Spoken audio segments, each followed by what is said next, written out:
All right, welcome to the Herbal Hour podcast. We have an amazing guest today. His name is Jeff Chilton. He is the president of Nammex, which makes organic mushroom extracts. He has studied ethnomycology. He's gone on trips to China. He's been involved in farming large amounts of medicinal mushrooms. I think you were saying something like 2 million pounds in 1 year. Yes. Just a lot of really amazing things. So today we're talking about mushrooms again, because mushrooms are an excellent topic. So welcome to the show. So can you tell us a little bit more about yourself and how you got started in this medicinal path? Oh yeah, sure. You're in the Pacific Northwest. I grew up in the Pacific Northwest, and we have the most perfect climate in the world for wild mushrooms. Mm-hmm. So growing up in Seattle, I had mushrooms all around me, and I got out to do some mushroom hunting when I was younger with parents of friends, and I quite enjoyed it. Hunting for mushrooms is like a treasure hunt. Well, Mm-hmm. done. It's amazing. You're out there in the woods. I mean, you know Mm-hmm. what it's like in the woods in the Northwest. It's fantastic. And you find the mushrooms, and it's like a treasure hunt. I liked it enough that when I went to university in the late 60s, I was studying anthropology, but they had a great mycology department. Mycology is the study of fungi. So I took mycology courses, anthropology. I put the two together and ended up studying the use of mushrooms worldwide for food, for medicine, and for shamanic purposes. And I just loved it all. I just loved learning about other cultures and how they did things. And so that was sort of my background at university. And then when I got out of university and realized there was no jobs in anthropology, Mm-hmm. I talked to my mycology prof, and he said, "Hey, look, there's a mushroom farm in Olympia. Why don't you go down there and apply for a job?" And I went, "Wow, that just sounds so cool." So I went down there, I applied for a job, I got a job. I was at that farm for the next 10 years. So for 10 years, I lived with mushrooms. That must have been an amazing 10 years. Oh my God. Yeah, there's something kind of beautiful about hunting in the wild for mushrooms. A few months ago, I went with my parents, and we kind of were walking around. We had like a little guide, so we were like looking at which specific mushrooms we could pick and which ones we couldn't. We found a lot of, I think they're called king bullet mushrooms. They're like those Wow, you really found big king ones. bullet. Yeah, a Yes. bunch of them, like pounds and pounds of them. My dad found this gigantic one that was like this big. It was incredible, and it was just so much fun. It's a really interesting form of medicine because it kind of it grows in such an interesting environment. It gets you out in nature and all that. So Absolutely. No, it's really fun and fascinating and rewarding. mm-hmm. Absolutely. So you mentioned, and this is something we were talking about a little bit before, but the shamanic uses of mushrooms. Can you tell us a little bit more about the different traditions that have used mushroom medicines in a more religious, spiritual type of way? Sure. In the 1950s, there was a New York banker who had a Russian wife. His name was Gordon Lawson. And they traveled around the world and were writing about mushrooms. He didn't know a lot, but she did. Mm-hmm. And in their travels, looking at mushrooms, they came across somebody that told them, "Hey, in the mountains of Mexico, there are still indigenous people using mushrooms in their healing ceremonies." He then took a French mycologist with him. They went to Mexico, deep into southern Mexico in the state of Oaxaca, and visited a number of villages down there, and went down for the next 5 years. And they spent every summer down there because that's the rainy season and that's when the mushrooms grow. Mm-hmm. And they cataloged a whole, probably at least 12 different species of psilocybe mushroom that were growing wild in the mountains of southern Mexico. And while they were there, they encountered a number of native healers that were using mushrooms in their healing ceremonies. One of them was a woman called Maria Sabina. Mm-hmm. And Maria Sabina was a curandera of the Mazatec group. And she actually allowed them to see one of her ceremonies. And they also took mushrooms themselves on a number of occasions.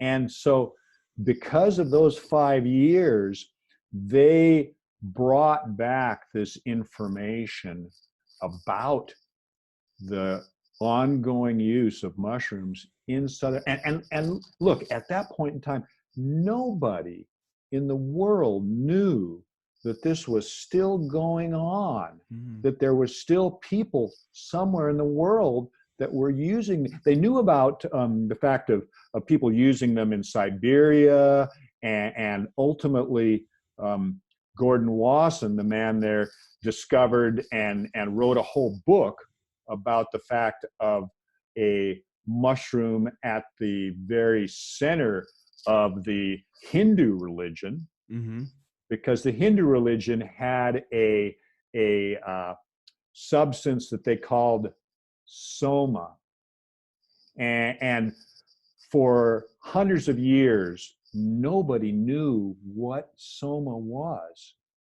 And this was a big question for a lot of classical scholars, because they'd lost the formula, so to speak, for this soma, which was such a part of Hinduism. And then in 1968, he, after gathering a lot of information, wrote a book called Soma, Divine Mushroom of Immortality. Think about that for a minute.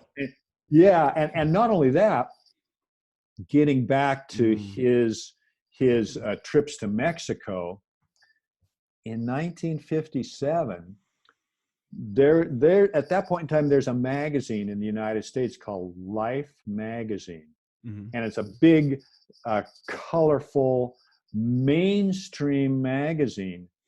They published an article he wrote, and even on the cover of this magazine, they said, "Great adventures, mushrooms that cause visions discovered in Mexico." Amazing.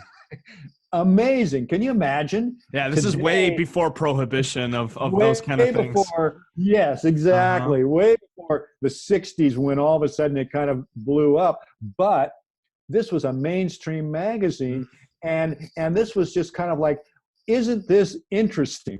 It's like, oh, amazing discovery, you know? That amazing discovery. So you open it up, and here are photos from Mexico. There's photos of Maria Sabina, the healer. There are photos of Gordon Wasson and his French mycologist. There are watercolors of the different mushrooms that they found. And ultimately, Wasson and Roger M., who was the mycologist, wrote a 2-volume book, very large book, with watercolors, with photographs, with everything. Only 500 copies printed, and printed by old Italian printers on special paper. It was in a cardboard case. You couldn't, 500 copies. Think about that for a minute. 500 copies of this. I learned about this, and I had to view this book in the rare book room of the university library. And when you went in, you checked in, you signed in, and then you'd sit down, and they would go up on the shelf and pull this thing off the shelf and bring it down, and you had to stay right there. You could not photocopy, you could not take it anywhere. You could take notes, but that was it. So for me, as part of my studies, I would go into the rare book room and I would get into this 2-volume, and it was just beautiful learning about what he had learned about the use of these mushrooms in Mexico and in Siberia. In Siberia, they use the Amanita muscaria, which is the red-capped mushroom with the white specks on it. And so at that time, there was just all of a sudden, and at this point in time, this is into the 60s now, when I'm in university and I'm discovering all of this, and all of a sudden the knowledge of that is starting to filter out into the society. And what happens then is that hundreds, if not thousands of young people, my generation, start to go to Mexico and go back into the mountains looking for these mushrooms and looking for the mushroom experience. That's beautiful. And of course, there was that kind of boom of interest. It was almost like, we discovered something in space, like some new world to explore. And then there was that crackdown of the war on drugs and making things like psilocybin a very high schedule. I think they might even be schedule one. Yeah, Schedule so that's the highest type of it's right there with opiates, heroin, right. and you name right. it. And they put all of them. I think they even put marijuana onto Schedule 1. But all of those types of, whether it be a natural substance like a pot, or like the mushrooms, or whether it was LSD that was a synthetic, there was a crackdown. But you talk about something like going out into space or something. Well, this was an exploration of inner space. Exactly. And an exploration of consciousness. So this was a very broad-based and expansive movement of people that were exploring consciousness, and the government of the time and the population at the time, parents, for example, they were completely clueless about this and afraid. And so it was very easy for the government to step in and regulate and begin the prohibition, which essentially has lasted to this day, or certainly until recently with pot, where the prohibition has been lifted. But we still have prohibition of these medicinal plants, whether it is mushrooms or peyote or ayahuasca or any of these different natural products. We still have prohibition of them, and they're still illegal, and you can still get arrested and put in jail. Why do you think there was such a sudden kind of prohibition of these substances have been used medicinally for a long time by various cultures? And at first it seemed like everyone was very excited about it, but then it became, something very illegal, something that could make you jump out of a window, and all these kind of propaganda things. It's something I always think about. Why do you think that happens? Why did that prohibition really happen?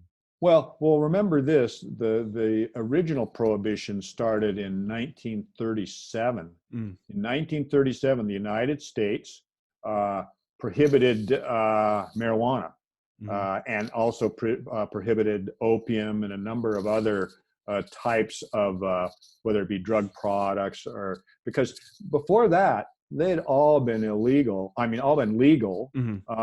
But they brought in a prohibition, and the United States took it worldwide and made it so that other countries, they went through the United Nations and other countries, so that they prohibited it in all these other countries. So that prohibition was in place, but it wasn't until really the 60s when all of a sudden things like peyote and mushrooms and LSD popped up in a way that came to their attention in a major way. And look, governments have felt that these plants and these substances, they've felt threatened by them for thousands of years. because we're not talking about necessarily just a prohibition that started right away. The fact is with these mushrooms and their uses, because here it is, if you find out that these mushrooms are the basis of certain major religions, the last thing that they want to do is to, they suppressed this 2,000 years ago. They suppressed the use of mushrooms in major religions, because not only did Gordon Wasson come out in 1968 with his book Soma, at the same time, a Dead Sea Scrolls linguist and scholar named John Allegro had been put on a team in the 50s to translate the recent discovery of the Dead Sea Scrolls. And he was one of the few linguists that actually could read this well, and he was a very high-end scholar.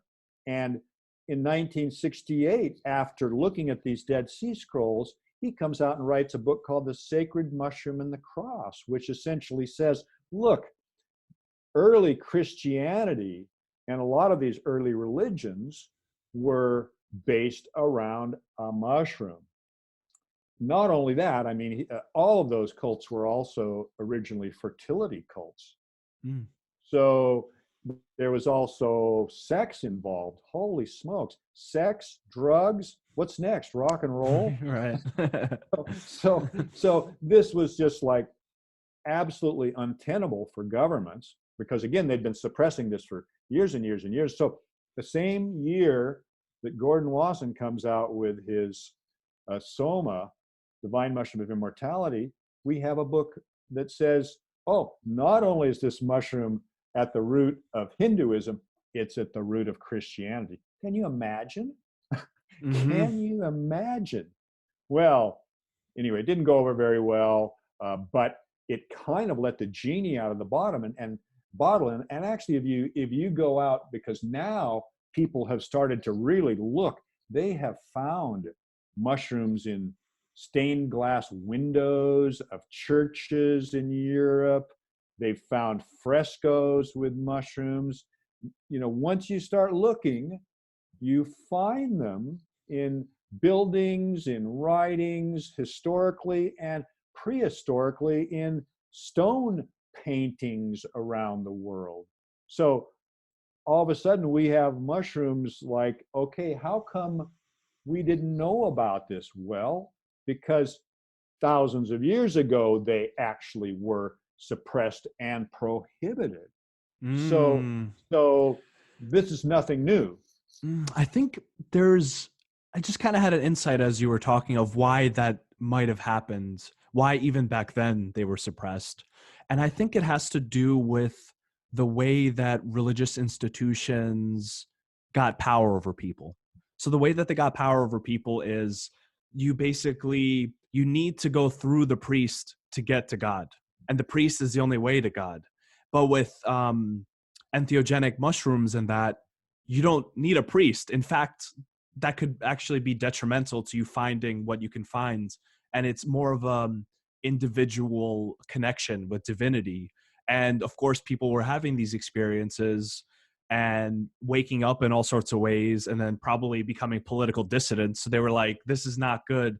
And then there was also, I don't know if you're familiar with the experiments that the CIA did with LSD. MK Ultra. Right. So they were testing LSD on people to see, is this like a truth serum? What could it be used for? Can we, in a break lot someone's of cases, mind down?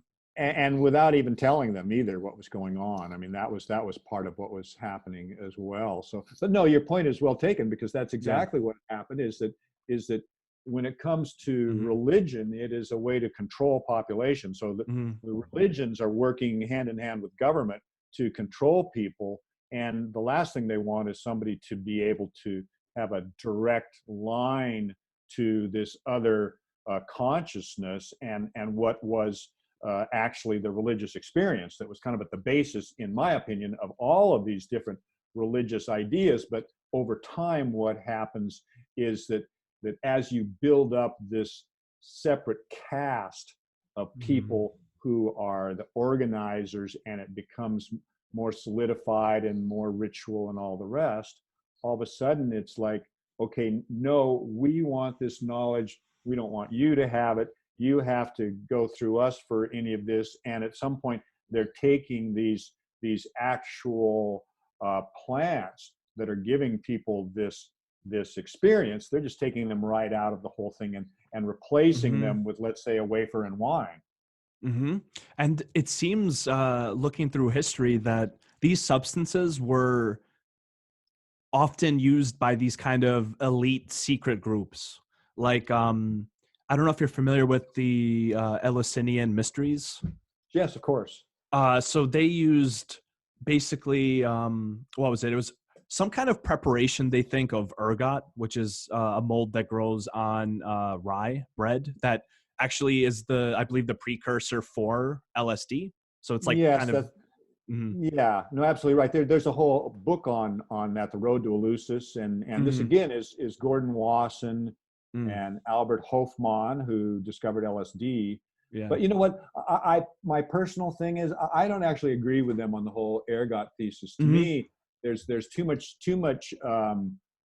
actual, I would say, information and other keys to the fact that I think they were using mushrooms in that ceremony. And I think that was really what they were using at Eleusis, because, again, it's too simple. I mean, you've got these mushrooms. It's very simple. You don't have to go to try. I mean, nobody today, if it were such a wonderful thing, wouldn't people today be trying to go, okay, where's the formula for this? Let me get that ergot and let me try and, create this compound. Nobody's doing that today. I mean, why would they be doing it back then?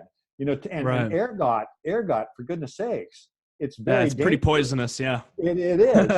So to me, I did not subscribe to that, and I thought that was a real stretch, and I still do. And I don't subscribe to that theory at all. I think it's very simple to just say, look, no, we're talking about mushrooms here. Even the fact of Wasson's theory of a soma being necessarily Amanita muscaria.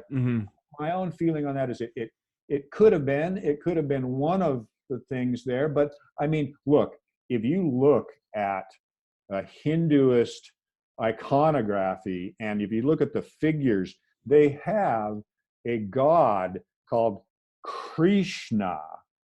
And this god Krishna is purple. He oftentimes is shown with a golden umbrella. Not only that, in India, why are cows sacred?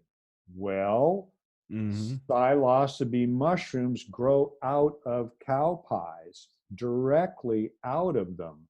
And these cows are another one of those symbols that you see oftentimes with this purple god. So to me, it's pretty clear that they were very aware of psilocybe mushrooms, and I suspect that is a more likely candidate for soma than Amanita muscaria, although it could have been both at different times. But where did a sacred cow come from? Yeah, I was just reading about that, and because they were talking about some cow that had done something wrong, and it said I think they estimated 193, I'm not sure whether it was million or some unbelievable number of cows roaming around India that you can't kill or do it because they're sacred beasts. I think there's an undeniable amount of evidence that sacred medicines, especially mushrooms, have been used for thousands of years by all sorts of cultures and peoples looking for some kind of religious experience. I mean, it's really undeniable, especially the point you made about it being used in Christian cults earlier on is very interesting.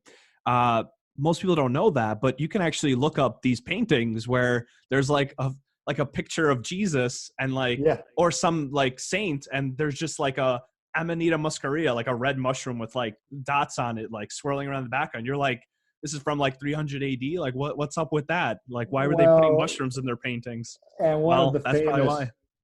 one of the famous icons that was actually in Gordon Wasson's book Soma was a wall fresco in a church in France, and it shows the amanita, very definitely an amanita, with sort of mushrooms growing out of it, and on one side is Adam, and on one side is Eve, and they got the snake going up it.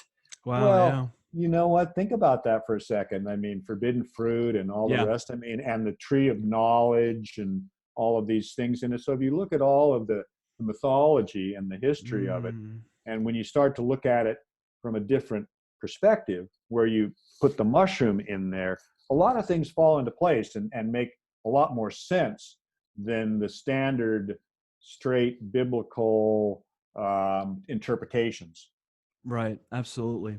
So we've talked a good amount about the sacred entheogenic mushrooms. So now let's kind of change up gears and talk about the wider world of medicinal mushrooms in general. So Sure. on that note, what are some of your favorite medicinal mushrooms and why? Well, you know what? The one mushroom that I take every day in my coffee is reishi. Hmm. I have one of the things that we sell is a reishi extract, and so I take that extract, take it in, put it in my coffee every morning. Um, reishi is a very bitter mushroom. It's also a beautiful, beautiful red mushroom with a perfectly formed, oftentimes shape of a ram's horn, and so it's really interesting. And reishi mushroom is very bitter, and so for me, it fits right in with my black coffee in the morning. I like a dark roast, no sugar. You put the reishi in with it; it just gives it another nice bitter tone. Reishi has got a very high amount of beta glucans, one of the highest for the medicinal mushrooms, and it also has these bitter compounds called triterpenoids. The Mm. triterpenoids are very good for our circulatory system, very good for the liver.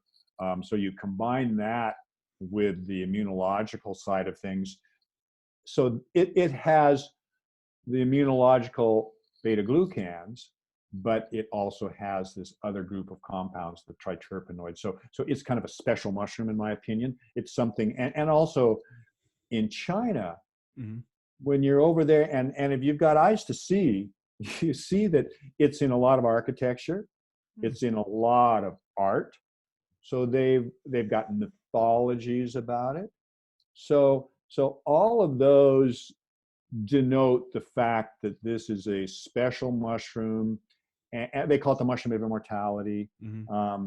We might actually think about the psilocybes and the other mushrooms as the true mushrooms of immortality, but they call this the mushroom of immortality. And so for me, that's the kind of like the one that, if people say to me, well, if there's one mushroom, what should I take? Reishi for sure. Mm. The thing about reishi is it's not edible mushroom per se. It's edible in the sense of you can drink the tea, but it's woody. It's Hmm. hard as wood. I mean, I was introducing this to people back in the early 90s. I'd be walking around a trade show. I said, gee, you ever thought about putting medicinal mushrooms into your product line? And they're like, mushrooms? What are you talking about? Have you ever heard of reishi? And I'd show them this reishi mushroom. They look at it and go like, is this real? It feels like a piece of wood. Hmm. I'm like, yeah, it is real. It's a woody mushroom. It's been dried, so it is hard, and you make it into a tea.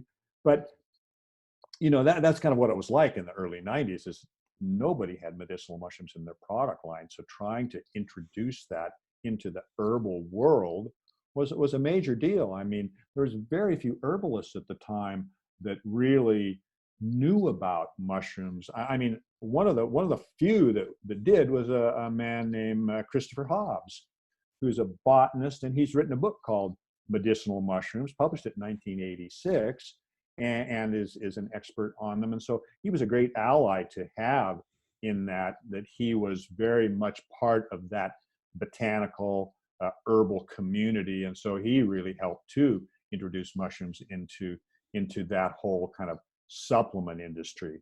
But Mm. otherwise, I mean, at that point, 1990, there were no mushroom supplements at all, Mm-hmm. period.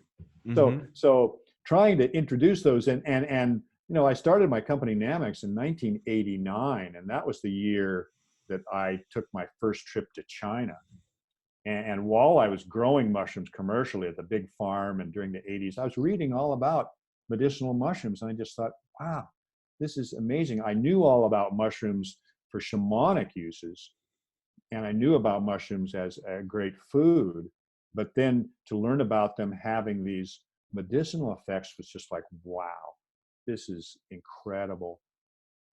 So here it is. You have these three different uses: food, medicine, shamanism. I mean, it's just amazing. Mushrooms are just kind of amazing organism. And China is the birthplace of mushroom cultivation. They started growing shiitake mushrooms in the 12th century. They actually have a temple back in the mountains of China. They've got a temple that's set up uh, for the man that learned how to grow shiitake mushrooms. Hmm. And a big statue of this man is the altar. There he is. You go into this is a shiitake mushroom temple. It's Wow. really interesting, Wow. and it's in this really great area. It's in a part of China where the major agricultural crop of that area is shiitake mushrooms. Mm. So reishi is kind of your go-to. What others do you like? And I guess things like lion's mane is really popular these days. There's a lot of research coming out about it, like regrowing nerves. Then we got cordyceps, which is another Chinese herbalist type of mushroom that's used. Yeah, what are some other ones, and what are kind of their uh, medicinal differences, let's say, than like Yeah, reishi? yeah. Well, cordyceps is really interesting That's a because weird one. cordyceps, it's actually called the caterpillar fungus, and they have a term for it in China, which means winter worm, summer grass. And why they have that term is that in the fall, the caterpillar goes, okay, it's getting cold, I'm going to hibernate. It goes down under the ground in pastures, so it's maybe a couple inches underground, and it hibernates. And while it's hibernating, spores of cordyceps have gotten onto it, either because they were already in the ground or when it was above ground and it happened to pick up spores of cordyceps. And so while it is sleeping, these spores germinate, and the fungal mycelium gets into this caterpillar and consumes the whole thing. All that's left of this caterpillar is the outer shell. Now, come summer, when that caterpillar is supposed to emerge and fly away as a moth, because it's a type of moth, well, sorry, it's been consumed. And so instead, it puts up a small blade-like fungus that we call cordyceps. And so this is where winter worm, the caterpillar, summer grass, it is like a blade Hmm. of grass. People who harvest this, who wildcraft this, they are in the pastures on their hands and knees, combing through the grass, trying to find these. And when they find them, because all they find is this little blade-like cordyceps, they will dig it back and actually pull out that caterpillar. And they're very gentle with it because they don't want to break it or anything like that, because if they did, it would fall down into a lower quality category. So they collect these things, they wildcraft them, and these cordyceps have been used in China for thousands of years as something for lung issues, and also for what's called neurasthenia, which is somebody who is fatigued, they're tired, they don't have a lot of energy, they're coming off of an illness, but they can't escape this, they're just tired.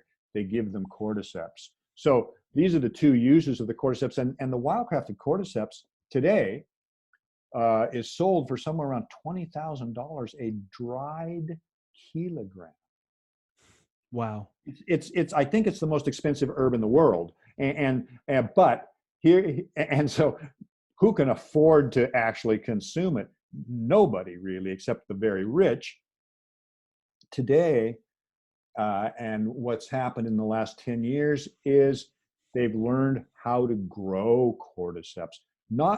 Actually, they've just learned how to grow this particular one, but they've learned how to grow another species called Cordyceps militaris, which has been used interchangeably, but now we can cultivate it. So we grow cordyceps now. And so, like back in the 90s when I was showing cordyceps to companies, they were like, caterpillars? you think we're going to be selling caterpillars to our customers? Nobody's going to want that. They said basically, besides, they're vegetarians. Come on. Like, yeah, I know caterpillar meat. It's not very, doesn't sound very tasty. Yeah. So here we are. Now we've got just 100% cordyceps. Just that cordyceps mushroom is what we're selling now at a price that everybody can afford. And it's fantastic. It is a great way people use it now, really, in the West, is they use it for athletics, for kind of performance in that sense. It's also known to kind of give you a little bit better oxygen utilization. Yeah, I've seen that research. Yeah. Yeah. So cordyceps, that's where cordyceps fits into all of this. Lion's mane, like you were talking about, man, we can hardly keep lion's mane in stock. Everybody wants it. It's like a nootropic, and people are like, oh, you mean it'll actually help my memory and help my cognitive functions? I want it. And what it does is it stimulates nerve growth factor, which is a protein that we make that helps to manage and organize and promote neuron growth, and anything that can help us neurologically is probably a good thing, right? And especially as we get older, I mean, my memory is absolutely not what it used to be, and it gets, I have friends who are like, what was, and they go crazy because they're like, what was that? I was just thinking of it and it's gone. So now anybody and everybody wants lion's mane, just because this whole idea of how can I enhance my cognition, and that too is where we didn't really talk about that too is where people are microdosing with psilocybin and doing that and enhancing, and I will say this, I mean, with lion's mane or these other mushrooms, they're not things that we actually are going to feel right away. I mean, normally with medicinal mushrooms, they're kind of sitting in the background. It's not like we take them today and tomorrow our cold is gone or the flu is gone or something like that. Really not how they work. But with psilocybin, you hit a certain threshold, it's there. For sure. And maybe not with 100 milligrams or something like that of the mushroom or something like that, but boy, once you hit maybe 500 milligrams, yeah, you'll definitely feel it pretty quickly if you're eating the mushroom itself and consuming that, and you'll feel those effects because it's a very powerful molecule, an alkaloid. So, but with most mushrooms, no, it will take a bit of time, and that's what I tell people, and because it's really important. People sometimes think they have to feel something immediately to know that it's working, and it's like, no, it doesn't really work that way with most medicinal mushrooms. It's kind of sitting back there supporting you, and it's potentiating your immune system, which means basically strengthening your immunity. And so that's really what we're talking about in general for most medicinal mushrooms, is that strengthening of immunity. And it doesn't really matter whether it's reishi or cordyceps or lion's mane. They all have those beta glucans to give you that, but they each also have certain special characteristics, like lion's mane with these the stimulation of nerve growth factor. Mm. Yeah, it's interesting in terms of medicines, especially mushrooms, that some of them, they can have healing effects, but they're not psychoactive. So it's not like you'll be aware of any kind of feeling of what that mushroom is. But mushrooms like psilocybin, even in very low doses, microdosing, as you were saying, you can feel it, and it also has a physiological effect as well. And that always fascinates me, is like, how can this plant that you take completely alter your consciousness in some like radically fundamental way, and then kind of teach you lessons and show you new information? I mean, it's pretty much a big mystery how that's even possible. And do you subscribe to the idea that these plants have something like a spirit, or that that they're conscious, or that there's some kind of connection between mushrooms and humans? I know that's a popular theory going around. Well, you know what? I don't like to look at it in that sense necessarily, because I think when we start to externalize these things, and all of a sudden we're saying, "Oh yeah, I'm now," because what's happening? I mean, they definitely will create a change in our physiology. They'll create a change, and we tend to think about it in terms of the kind of like a mental change and visual and all of this. But actually, what they're doing, especially if you take a very powerful dose, is they're actually to some degree lighting up every single cell in your body. Mm. And we can, a lot of times we tend to think of it in terms of a visual or visionary, because especially if you do it in a dark room, you close your eyes, you start to see a lot of colorful visionary images, and it could also be geometric patterns and things like this. Things kind of break down into what I would call certain visual underlying patterns that I think are maybe kind of an underlying web in this universe that we live in. Mm. And so, does that plant have a certain spirit that will then talk to us, or are we just basically talking to ourselves, Mm-hmm. and we're having this inner experience? So I'm kind of like, I don't like to necessarily talk to it or think about it as separate, so to speak, because I think once we're having this experience, it's just like it will demonstrate to us how we're connected to everything.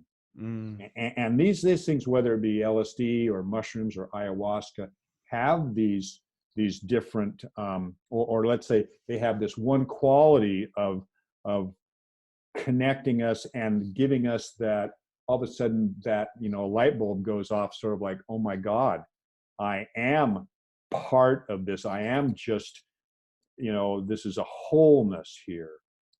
and so I don't like to really think of things in terms of the separation. We are right now, we're in a paradigm where we have been actually programmed to think of everything as separate. Mm-hmm. You're separate, I'm separate, all the things around us, the trees, everything else is all separate. I just think we have to kind of unlearn that. Mm-hmm. I mean, sure, we are definitely a separate organism. We live and die alone, so to speak. But when you actually finally realize the connections, that's when you sort of transcend. Just to give you an example, I'm here in Patagonia. I'm out wandering the countryside. Out here where I'm staying right now, there's a bush. On that bush has got all sorts of flowers. I'm out there sitting, and I turn around, and the flowers are just like, there's hundreds of big bumblebees on those flowers. I stand there for 10 or 15 minutes, and I just look at what's going on and look at that and think, this is part of me. It's part of all of us. And it's just, I'm not thinking about me or them or anything. I'm just enjoying, and I'm just being a part of this period, this time, this space right there. Bees on flowers in my consciousness.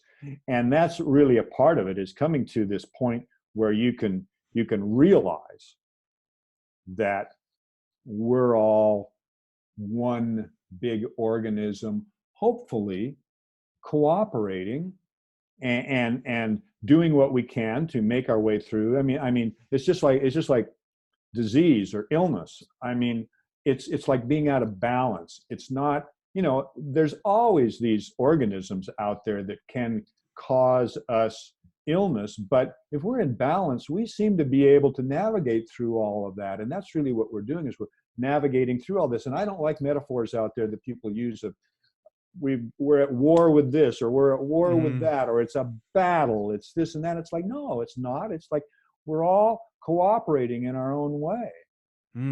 It's so true. And that's such a fundamentally different perspective. And it's one that certainly the more entheogenic fungi can help you learn, because they bring you into that place where in a lot of ways it feels like more like yourself than you've ever been. Yes, Interestingly. absolutely. No, absolutely right. And one of the things that doesn't really get talked about enough, and that is that when you take a high enough dose, the space they take you to is ecstasy. And that's something that gets talked about a lot when you start to dig into the use of these, and to to Eleusis and to all of these mystery schools. They take you to a point where every cell in your body is in ecstasy and is just dancing to a cosmic rhythm. And for me, what I think is, I think that may be the ultimate healing experience. So, a lot of people may think, oh yeah, I'm going in and I'm going to see all these visions and all the rest is going to be great, and I'm going to feel good and all that. Well, the ultimate healing experience is to be in that space where your cells are all lit up and they're in this ecstasy. And what could be more healing than that? Right, exactly. And just the perspective that is possible makes you kind of reevaluate your whole life. If that's like the first time you've done it, and you do have that ecstatic experience where you don't feel like yourself, you don't feel like, Joe Smith anymore. That's you right. feel like, just a part of the world. It changes you basically forever, because it just kind of points to the fact that the consciousness that we normally live in, the kind of mundane, observing, like I am here, that's there, that's that person, that's just one kind of consciousness, and it's not the whole of it. And that just opens like a whole literally can of worms into like another place. Yeah, and that's very practical kind of consciousness. But it's interesting because I've been reading some of these reports now about the research that's coming out where they're giving people psilocybin in controlled environments, and these people are coming out of it. And it's so interesting because they say 40% of the people coming out considered a life-changing experience, and I just think, I could have told you that. All of my contemporaries back in the 60s could have told you that. Yeah, and the ancient people using that could have told you that as well. That's absolutely right. So we're rediscovering this, and I think we have to be careful too, because what they're going to try to do is they're going to try to push this all into a medical setting, which is fine. You can use it there, or a psychiatric setting where, it's going to be helpful to these people, but don't take it away from us personally to be able to use this in our own way. And don't take it away. Don't keep it illegal for us. That's not a good thing at all. Don't try to just steal it and keep it here as a medicine. No, there's other ways that we can. Right. And that's where it's kind of moving. It's, as you kind of implied, it's both fortunate and unfortunate. It's fortunate that it's moving towards more acceptability, but it's unfortunate that it's in the terms of, only certain licensed people can use it. And that. So I wonder what's going to happen with that. I'm actually really excited at the abilities, because there's quite a good amount of research coming out of the like beneficial effects of things like MDMA for PTSD and for psilocybin on all sorts of anxiety and depression disorders, and not even in crazy doses, and Yeah, not no, even all that's the time, just one time. It's fabulous. pretty remarkable stuff. And addiction issues too. Mm-hmm. Very good for that. And end of life issues. I mean, that's the other thing that Yeah. people Mm-hmm. taking it, people with terminal cancer and things like that, changes their life.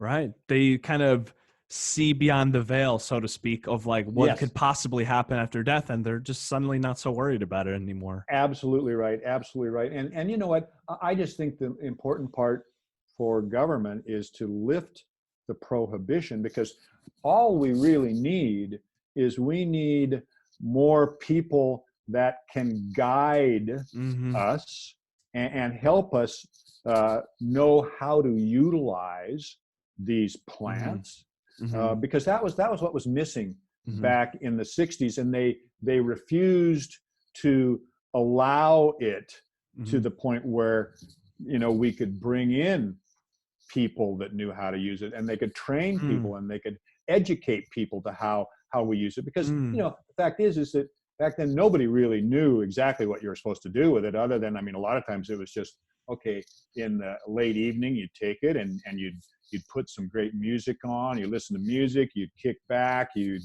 wouldn't really go anywhere. But over time, people would use it in so many different ways, some of which were not positive, in the sense that, if you're relatively high, you don't want to be walking down the street, you don't want to be in certain situations, you want to be in an environment that is safe and comfortable, and a place where you can get the fullness and the richness of the experience. Because it is largely an internal experience, and if you're Yes. in a area where, I don't know, if you're in the middle of public, that's a recipe for just like a terrible experience, because you know Well, all it the can be. anxieties that come along. It's like you can't get away Absolutely. from it, right? Well, that's right. It's kind of like taking it at home, and there you are, and you're sitting back, and all of a sudden there's somebody knocking at the door, Oh yeah, and you or just the think it's phone the rings. police naturally, Yeah, that's right. Of and then you course, just go in a whole loop, and it turns out no one was actually knocking on the door at all.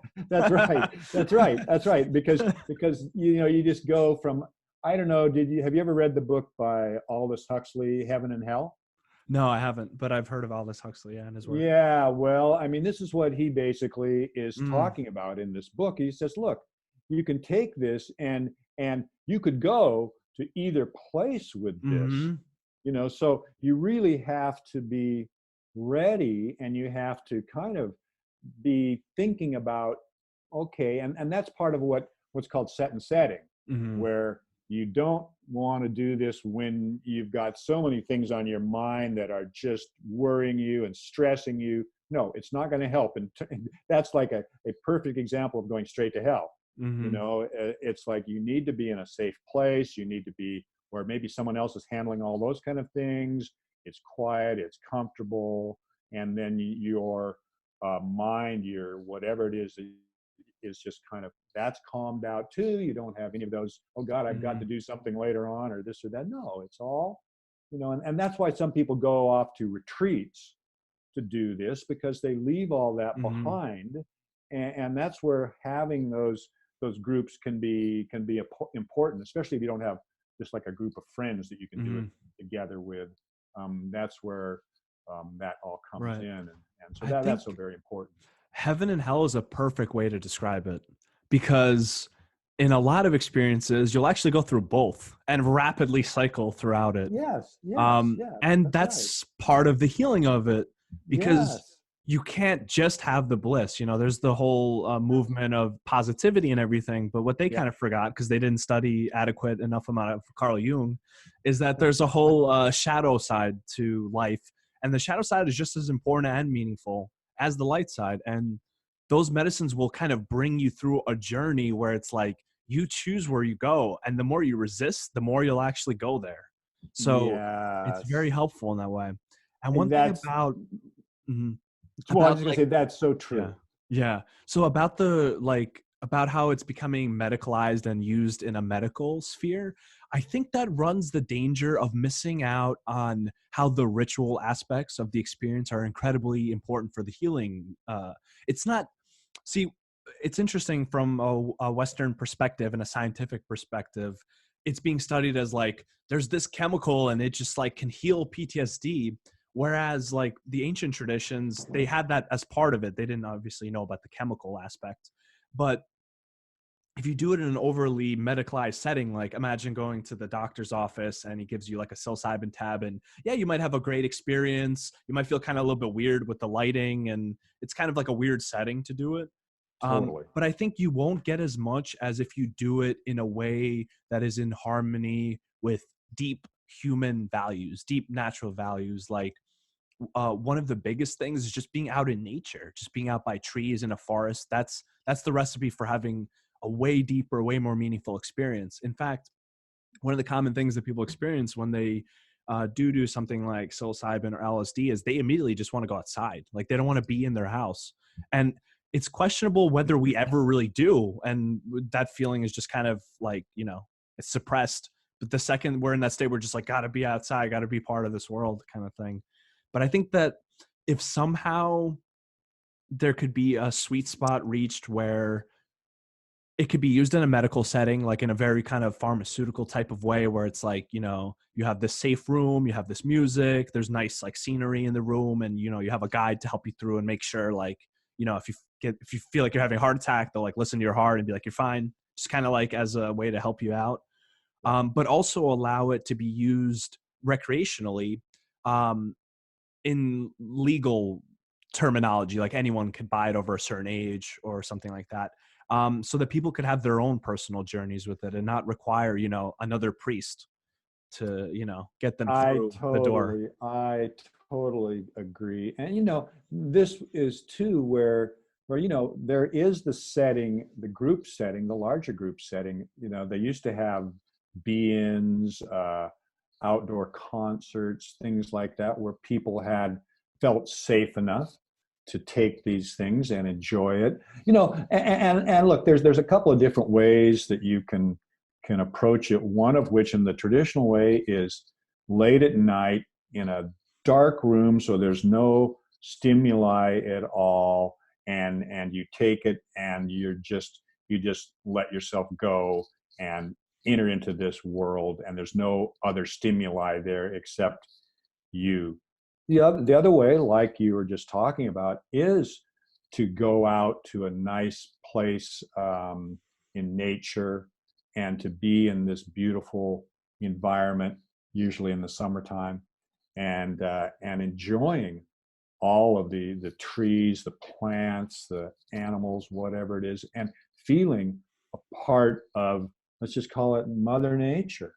And so there are a couple, and one of the other traditional ways of doing it too is just like the Native American church. They do it at night. They're in maybe a large teepee. They've got a fire in the center. People are around the outside, and they're taking it there. They've got somebody who's in charge of the door. They've got somebody who's in charge of the fire.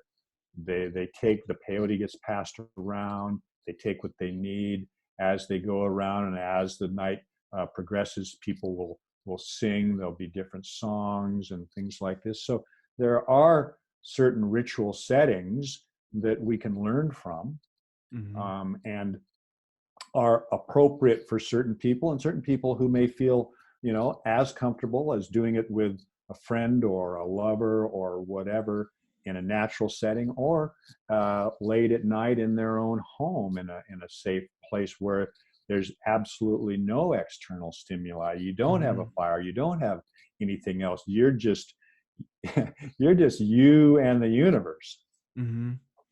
Yeah, the set and setting part is so important.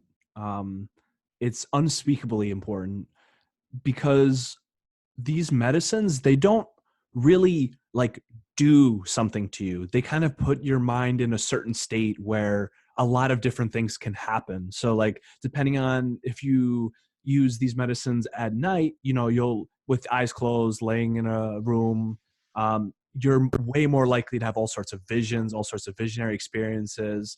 And maybe there might be a little bit more like negative, like fear associations. Cause I mean, we're hardwired to be afraid of the darkness.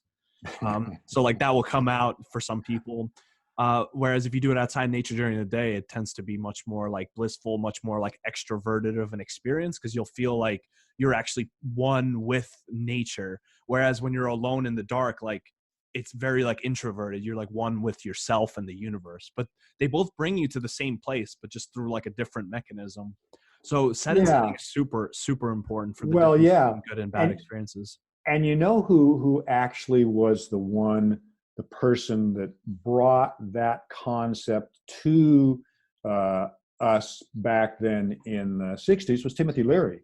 Mm-hmm. Timothy Leary, Harvard professor, he and Richard Alpert, who later became Ram Dass, Mm-hmm. were doing the first experiments with that. And they wrote some amazing books all about this. And he was promoting set and setting in a very major way. So that was definitely out there, and anybody who was learning or had listened to him or whatever was picking that up and doing their best to utilize that information.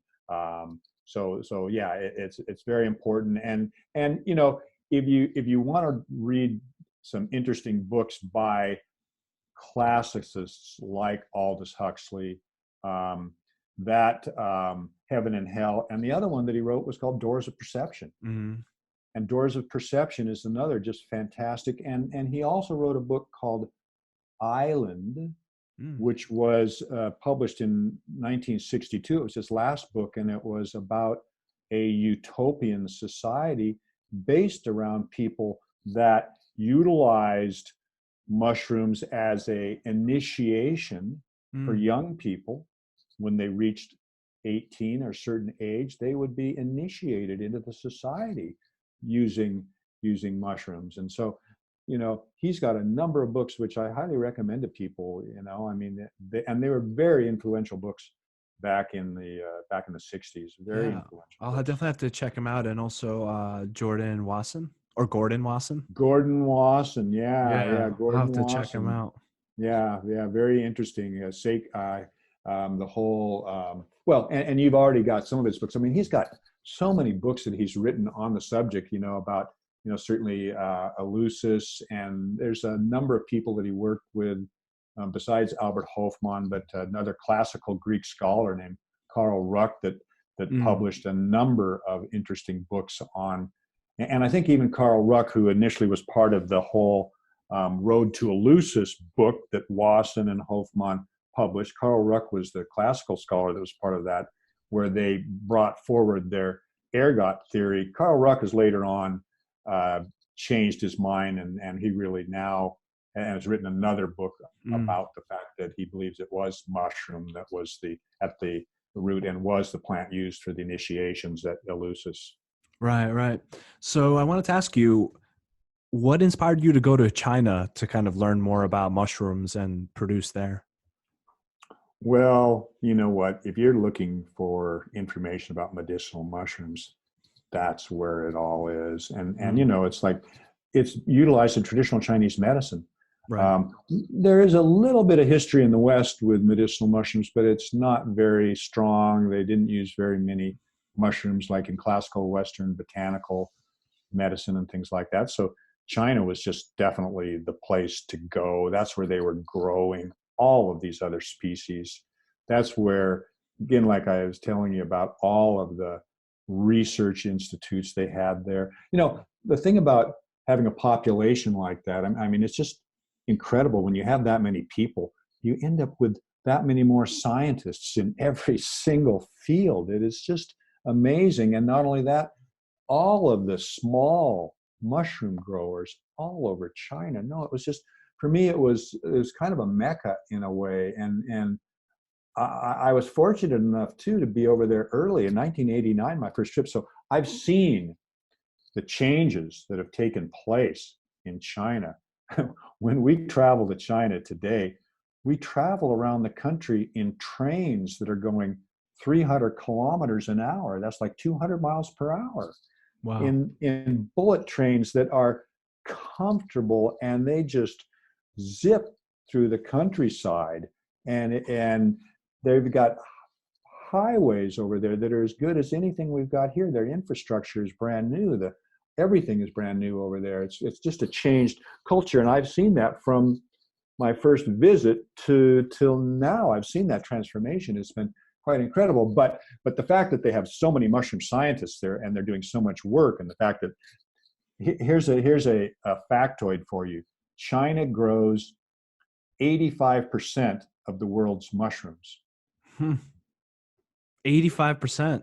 Jesus, that's most 85%. of all of it. Can you imagine? 85%. They consume a lot, but they also export a lot. Makes sense why you went there then. That's the place to go. That's number one list. Absolutely. And the farmers, it's like these people have generations and generations of working the land.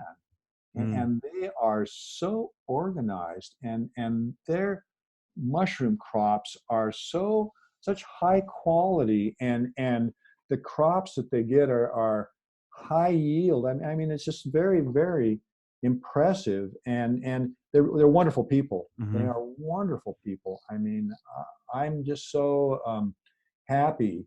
And it's kind of funny because my orientation was always to Mexico, where the psychoactive mushrooms grew, and this whole other culture was, and I somehow ended up in China with medicinal mushrooms. Do you know if the Chinese tradition has like these psychoactive, entheogenic type mushroom use within it? Because I haven't ever heard of anything like that. But with them so big on using mushrooms, you would think that would be the case.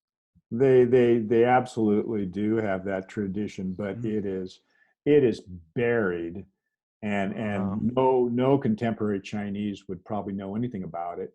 But there's no question in my mind they do. After all, I mean, Bogdan, how would anybody come up with the idea of the mushroom of immortality?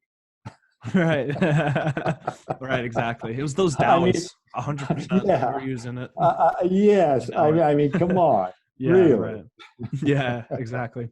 That's just sort of like such a giveaway. Yeah. So you were farming mushrooms for some period of time, and I believe you still are. Can you tell me a little bit about that experience and kind of big things that you learned from, mass farming of mushrooms? Maybe surprising things you learned? Well, I guess, one of the things for me going to work on this very big mushroom farm early on was the level of machinery. I'm and I started from the bottom and worked my way up to, and probably did every job on the farm. And they have monstrous bucket loaders to move the compost around. We were actually, in just one half of this farm, we were actually producing 320 tons of compost every week. Wow. So every room, you would have 80 tons of fresh compost, and the compost was essentially based around breaking down straw, because that was the cellulose component that the mushrooms were feeding on. So they would compost the straw down to a point where it was just perfect food for the mushrooms that we were growing. But think about that: 80 tons in every house that we were filling, and we were doing 4 houses per week. So I was actually seeing 200 different crops of mushrooms every year. Wow. Now, how many crops of anything does a farmer see in his lifetime? 60 crops maybe in a lifetime of what he's growing. I'm seeing 200 different crops of mushrooms. Now it's the same process every crop, and we're trying to get everything as much the same as possible, but it's never the same. There's always little differences in every crop, and sometimes we're growing different varieties and things like that. And the seasons do have a bit of an effect, even though everything is indoors. So it's and this is an agriculture where, there's no soil involved. So it's like you're not putting anything in the ground. We're using trays, we're using shelves. All of this is done in a very organized, mechanized way. And You know, for me, again, it's just like it's a very mechanized agricultural method Mm. of growing mushrooms there. But what was interesting is that I was working in the brand new section of this farm. They still had a part of this farm that the buildings were produced or actually built in the 1930s. Mm. And there it was like almost all of the different processes that you went through to produce this crop was done by hand. Mm. Whereas we had the whole mechanized system that we were dealing with, but the other system was done by hand. And that was where, kind of like the minorities worked, because they were the only people that would be willing to do it. I mean, most people at the mushroom farm were making compost. Mm. And this mushroom farm, you can smell it a mile away, because the compost, I mean, a composting operation, there are lots of gases that are coming off of this, because it's applied microbiology. Who's doing our work are microbes. All of these different microorganisms are breaking down the straw, and Mm. we're just feeding them and giving them the perfect environment to break the straw down. Well, Mm. there's a lot of odor that comes off of that. So most people are like, "Oh, mushroom farm, my God, it stinks. I don't want to be anywhere near that Hmm. place," right?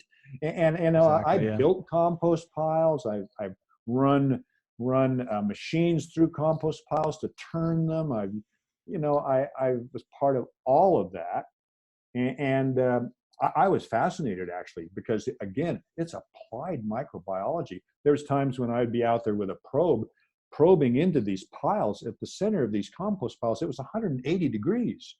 Mm. So. So this, Mhm. it was Yeah. just absolutely amazing, and on a scale that was huge scale compared to somebody growing in their garage. That's really incredible. And not only that, we were actually making the seed there too. We had a Oh, laboratory, wow. a spawn laboratory, where we're making the seed. The seed to grow mushrooms is actually live mycelium. Hmm.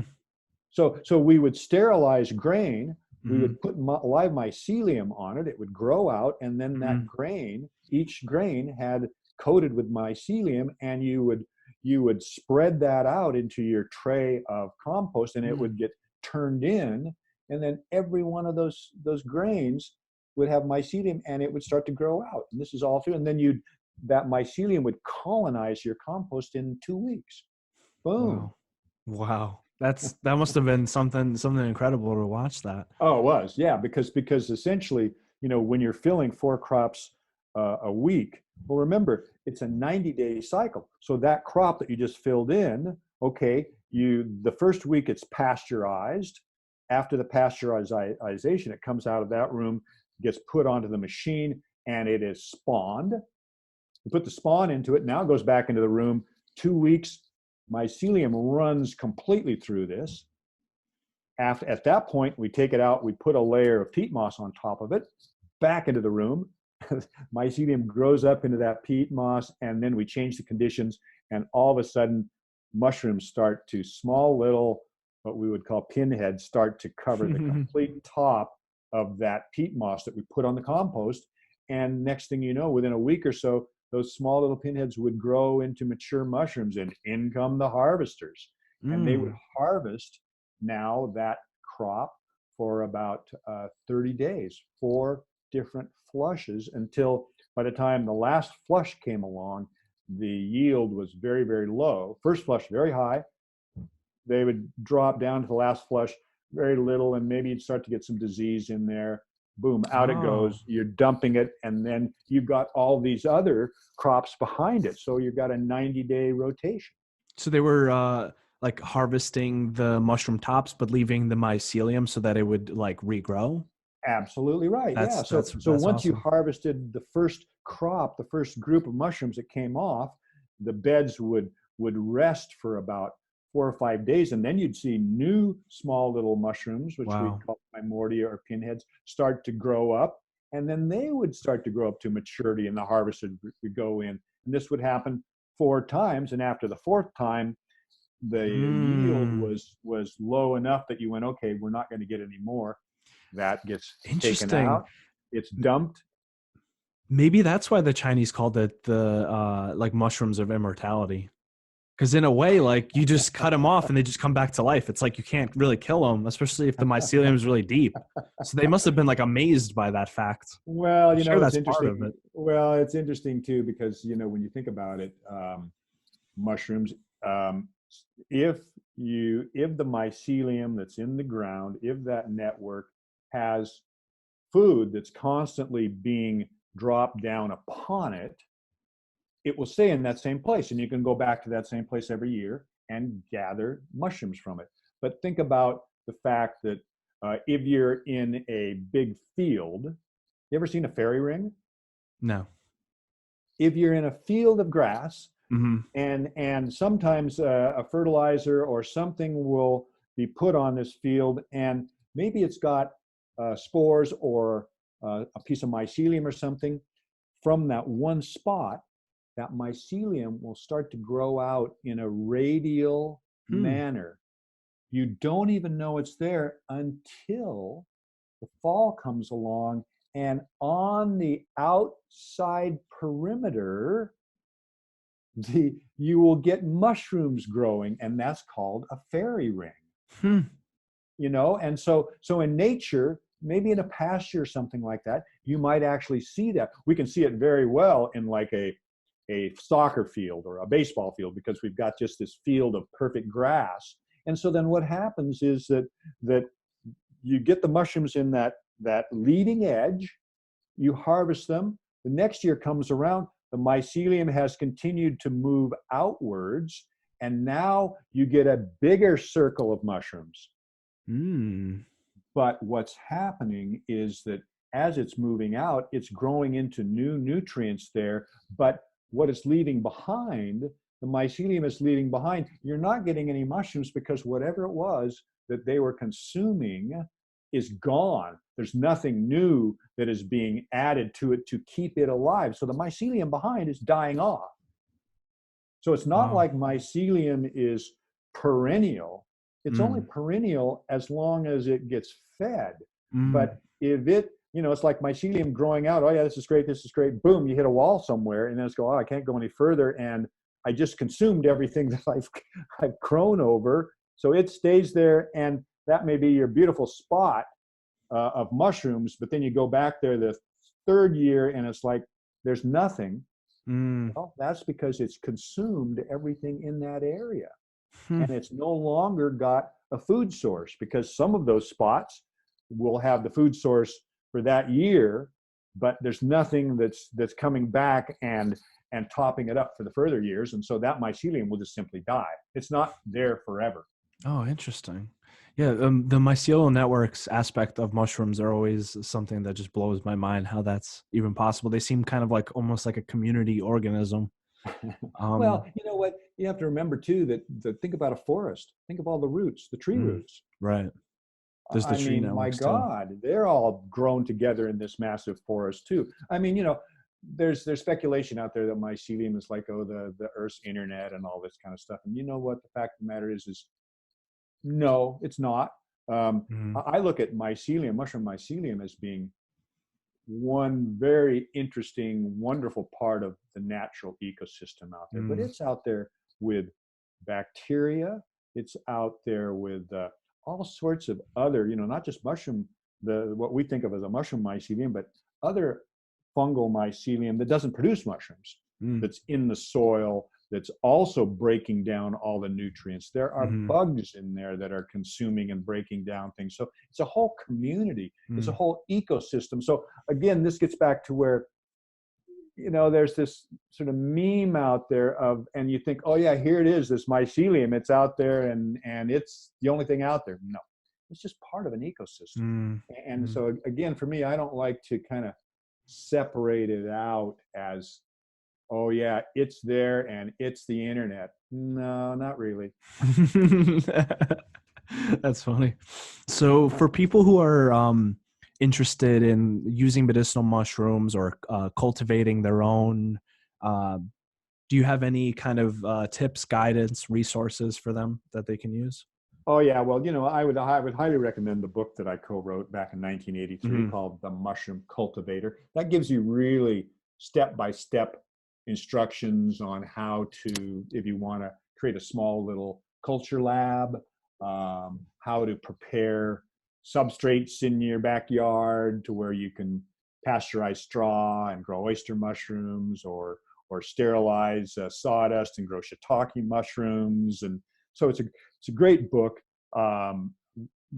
It's still, I think I was telling you, it still today sells 5,000 copies. It was published in 1983.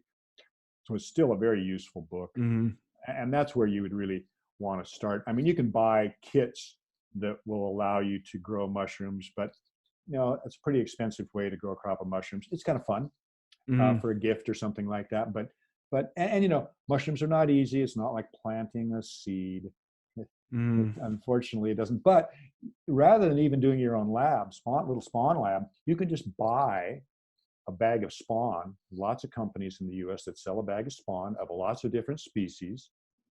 And then my book would tell you how to prepare straw, how to prepare woody substrates, so that you could actually buy your spawn and then just go ahead and spawn. The substrate part of it is the easier part, and you don't really need to, worry about culturing and sterile this or sterile that. I mean, the most important thing you can have with growing mushrooms is a pressure cooker, actually, Interesting. because that's a sterilizer. But also you can pasteurize things like straw with just a tank of water that you heat up to let's just say 160 degrees or something like that. Is that because the bacteria gets in the way of the fungi growth? Well, you've got not just bacteria, but you have other fungi. Oh, competition. Absolutely. It's like, that's where, when you're growing mushrooms, the whole thing we're trying to do is to create a food, or what we call a substrate, that is specific to the mushroom that we want to grow. And other fungi will go, I don't like that too much, and I'm just going to be growing really, really slow, or maybe not at all. Same with bacteria. So once you get your species in there and colonizing it, it actually has its own sort of natural antibiotics and things like that to keep the other species from growing until later. They will come in later once it has consumed the substrate to a certain point.